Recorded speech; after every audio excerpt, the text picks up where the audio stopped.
Hi, ഇതാ നമ്മളിന്നേ ഒരു variety സാധനമായിട്ടോ ഉണ്ടാക്കണത്. നമ്മളിതാ കുറച്ച് ഒരു പാത്രം വെച്ചിട്ട് നമ്മൾ ഒരു ഗ്ലാസ് വെള്ളം ഒഴിച്ചിട്ടുണ്ട്. വെള്ളം തിളച്ച് വരുമ്പോൾ നമ്മൾ ചെറിയ സേമിയ ഇട്ട് കൊടുക്കുന്നത് കുറച്ചിട്ട് കൊടുത്താൽ മതി. അത് വെന്ത് ഊറ്റിയെടുക്കുക. നമ്മൾ ആ പാത്രത്തിലേക്ക് തന്നെ കുറച്ച് നെയ്യ് ഒഴിച്ചു കൊടുക്കണം. നമ്മൾ ഒരു നേന്ത്രപ്പഴം മുറിച്ചിട്ട് വെച്ചിട്ടുണ്ട്, ചെറുതാക്കി മുറിക്കുക. അത് വഴണ്ടി വന്ന ശേഷം 2 ടീസ്പൂൺ പഞ്ചസാര ഇട്ട് കൊടുക്കുക.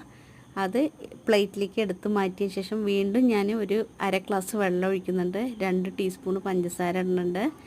നമ്മുടെ റവ ഇട്ട് കൊടുത്തിട്ട് നന്നാക്കി ഇങ്ങനെ ഉപ്പുമാവ് ഉണ്ടാക്കണം. ഒരു കുറുക്കി എടുക്കണം കേട്ടോ, വെള്ളം വറ്റിച്ചിട്ട്.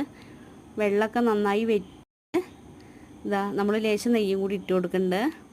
എന്നിട്ട് നമ്മുടെ വേവിച്ച് വെച്ച പഴം ഇട്ട് കൊടുക്കുക, സേമിയ ഇട്ട് കൊടുക്കണം. സേമിയ ഇതാ കട്ട കുത്തി വന്നിട്ടുണ്ട്. അത് നന്നായി കൈ കൊണ്ട് എടുത്തിട്ട് ഉലർത്തി കൊടുത്തിട്ട് നമ്മൾ ഒന്ന് നന്നായി ചൂടാറിയതിന് ശേഷം പാത്രത്തിലേക്ക് മാറ്റണേ. അടിപൊളി ടേസ്റ്റ് ആട്ടോ. മക്കൾക്കൊക്കെ ഇങ്ങനെ ഉണ്ടാക്കി കൊടുത്തു നോക്കൂ, എല്ലാവർക്കും ഇഷ്ടമാവും കേട്ടോ. നമ്മളിതാ പാത്രത്തിലേക്ക് നെയ്യ് തടവി കൊടുത്തിട്ട് ഇത് വെച്ചിട്ടുണ്ട്. അണ്ടിപ്പരിപ്പ് ഇടാം, കടല ഇടാം, എന്താ വേണ്ട ചേട്ടാ കേട്ടോ. ഞാൻ ഇവിടെ കടല ഇട്ടിരിക്കണേ. അടിപൊളി ടേസ്റ്റ് ആട്ടോ. ഇങ്ങനെ എല്ലാവരും ഉണ്ടാക്കി നോക്കി അഭിപ്രായം പറയണേ.